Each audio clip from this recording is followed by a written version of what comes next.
So as the pattern has been for the last few talks, we're introducing a topic first, and then after that we have a talk that is a kind of case study of it. So last time we were looking at this topic of right brain, left brain, and how that works. And today we're going to be looking at a case study that explores that side.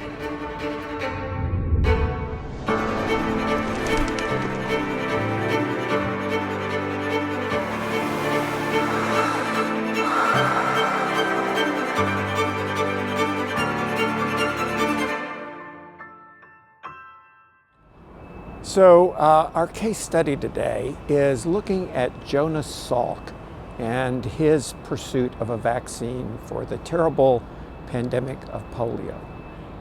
And we're going to be looking at a number of different lessons here. One thing is just this way that he used both right brain thinking and left brain thinking, convergent thinking and divergent thinking in getting this solution.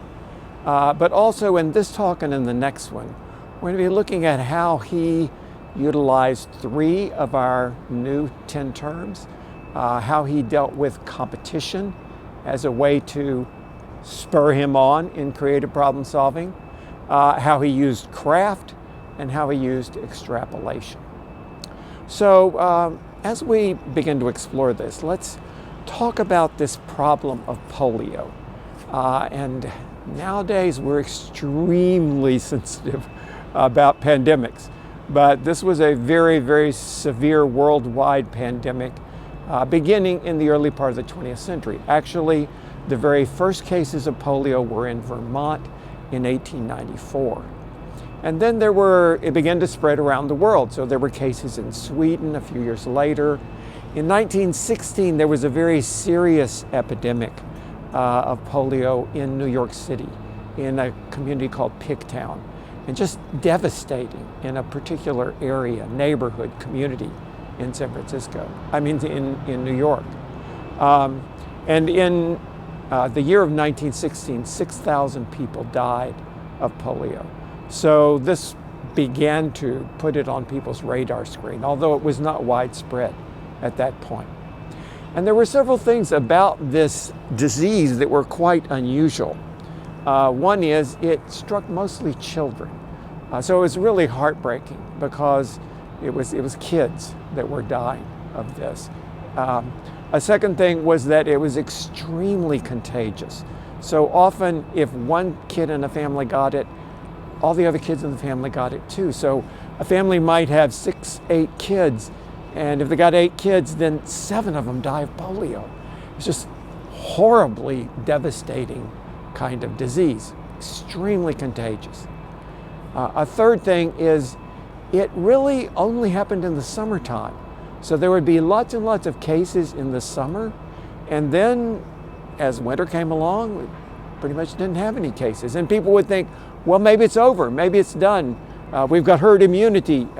But then when it got to be summertime again, there were terrible problems, and they began to have the devastation all over. Another interesting thing about this disease was that it struck rich people and poor people. Often better hygiene or the ability to get better medical care prevent affluent people from getting some of these diseases, but that was not the case here. It struck affluent people, people with excellent hygiene, just in the same way it struck poor people or people in communities with less good hygiene.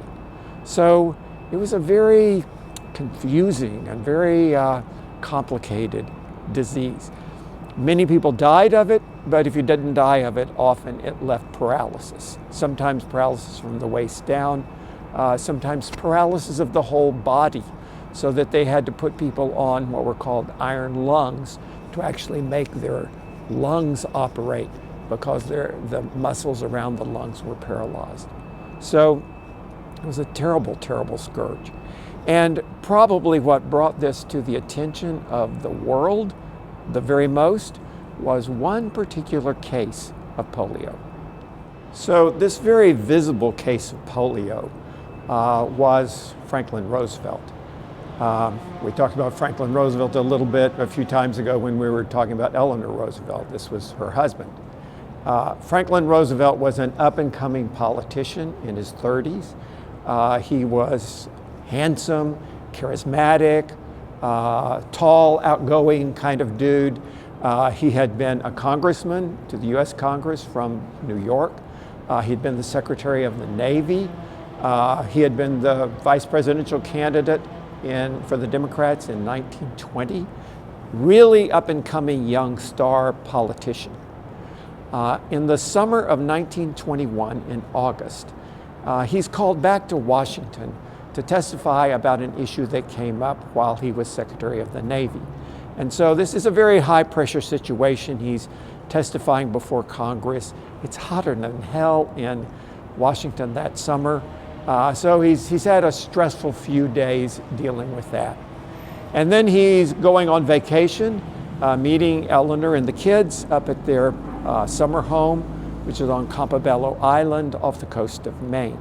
But on the way up there, like a good politician, he decides to go to this scout jamboree. So do a little press in the flesh, and this is going to be where there are thousands of kids and parents. And so he goes to the scout jamboree, and he's around all of these kids. And of course, kids who are carrying the communicable disease of polio. So he's pressing the flesh there, and then he goes on up to Campobello Island, where his vacation home is. And then, of course, he gets up there, and Daddy's been gone, and the kids all want to, have activities with their dad. And so he immediately just jumps into super active, manic kind of day there. So they go out sailing in the morning. Turns out a neighbor has a brush fire in the middle of the day. They all go help the neighbor put the brush fire out. Then in the afternoon, Franklin and the kids have this kind of swimming, running race, kind of a triathlon without the bike. And they're doing that all afternoon, and they're swimming in the Bay of Fundy, which is super cold. And then he stops doing that with the kids, sits on the porch outside the house in his wet bathing suit, and reads the newspaper for a couple of hours.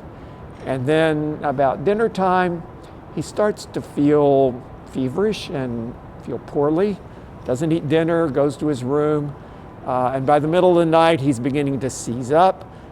He's having trouble moving, having trouble breathing.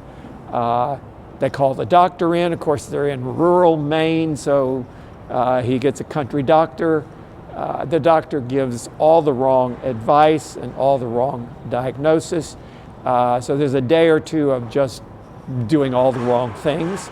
Then they call in a doctor from New York, comes up from New York, and of course they're a very prominent, very wealthy family. They get the best doctors. They come up to New York, and that's when they figure out, oh my God, this guy's got polio. Now, like I said, it was primarily a kid's disease. This guy's in his late 30s. Why is he getting this disease? But it was actually quite understandable, because Roosevelt had been raised in a very sheltered environment. He was an only child. His mother, Sarah Roosevelt, was extremely protective.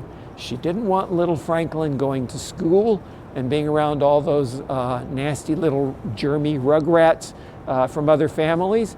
So he had private tutors for most of the time he was growing up.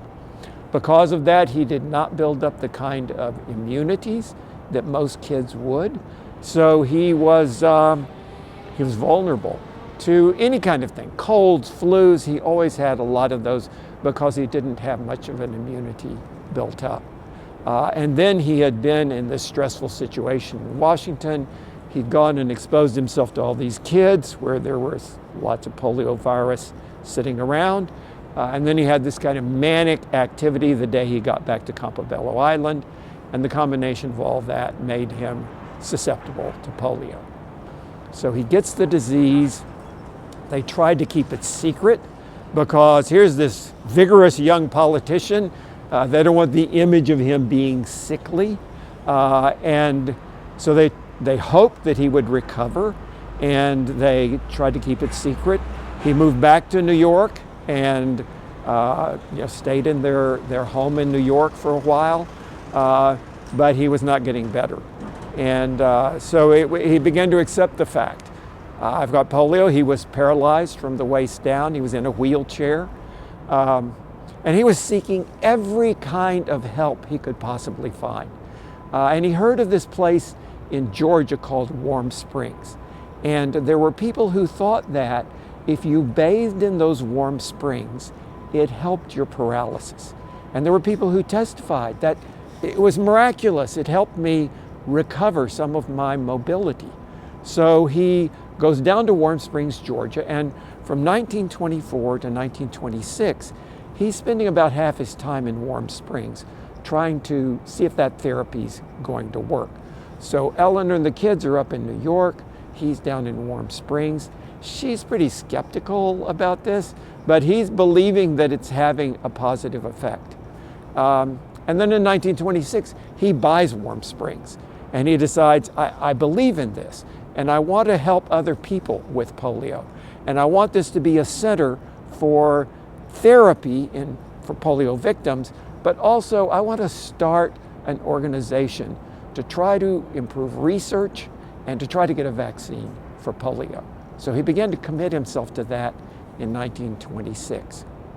So he's working away at his recovery. It's not going great, but it's going okay. And in 1928, Al Smith, who's governor of New York, goes down to Warm Springs and tries to convince Franklin to run for governor of New York. Al Smith was going to run for president in 1928. He was going to be the Democratic standard bearer. And he wanted someone really strong in New York so that the state of New York would be carried for the Democrats and would help him in his presidential campaign. And he thought Franklin was the best candidate by far. So Franklin was not thinking, I'm going to get back in the political fray. He was thinking, I got a few years of trying to recover from this devastating blow, and then maybe in 1932 I'll run again. But Al Smith was persuasive, and he got Franklin Roosevelt to run for governor in 1928. And he won that election. We talked about that with Eleanor. He became governor of New York. She became first lady of New York. And so he's back in his political career. When he does that, all that effort he was going to for polio down in Warm Springs had to be put on hold. But he didn't want to stop that effort. So he got his law partner, a guy named Basil O'Connor, to take over the management of Warm Springs and this foundation that he'd established for research. Basil O'Connor was this amazing, energetic, great guy.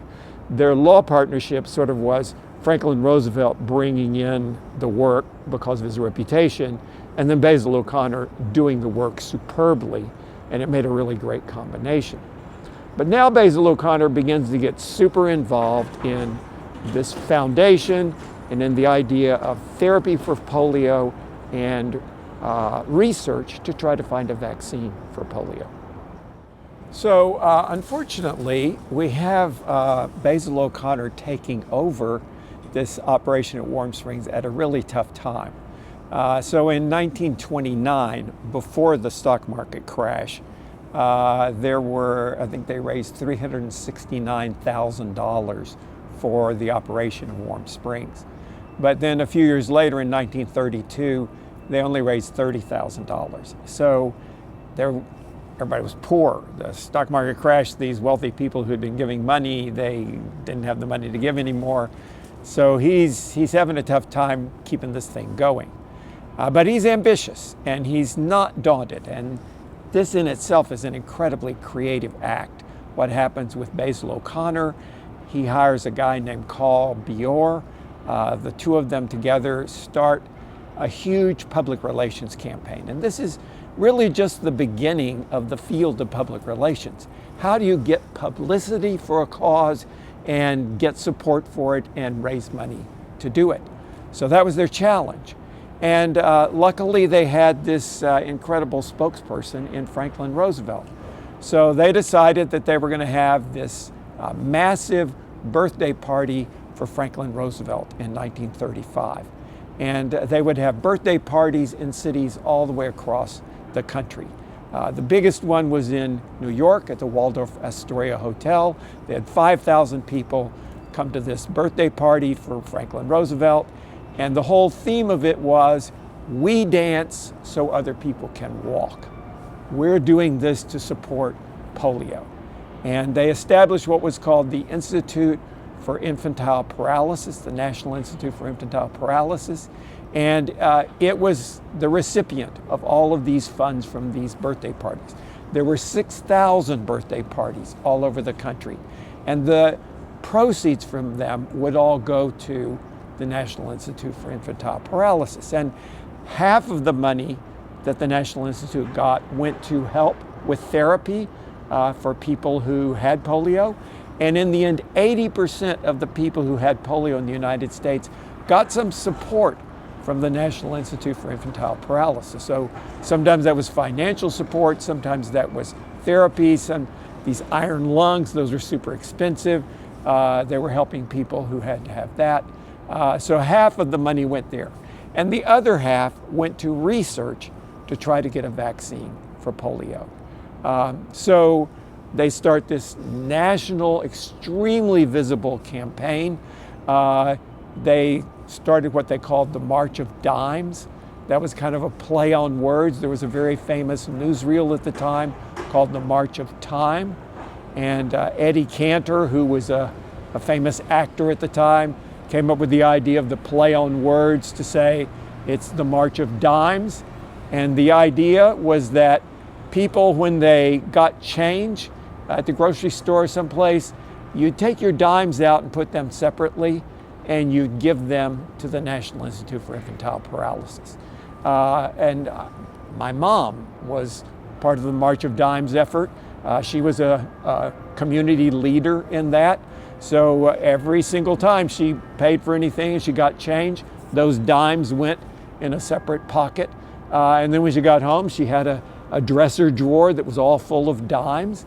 And then she, as a community leader, would then go around to the neighborhood and knock on doors and ask her neighbors to collect their dimes. And she had a little bucket, and she'd go around the neighborhood and she'd collect those dimes. And then she'd send them in to the National Institute for Infantile Paralysis. And that was going to help people with polio. And this is a whole new idea of fundraising. We can't go to the rich people and expect them to do all this. We've got to go to everybody. And you know, just your dimes out of your pocket, that's not a huge thing. And it was incredibly successful.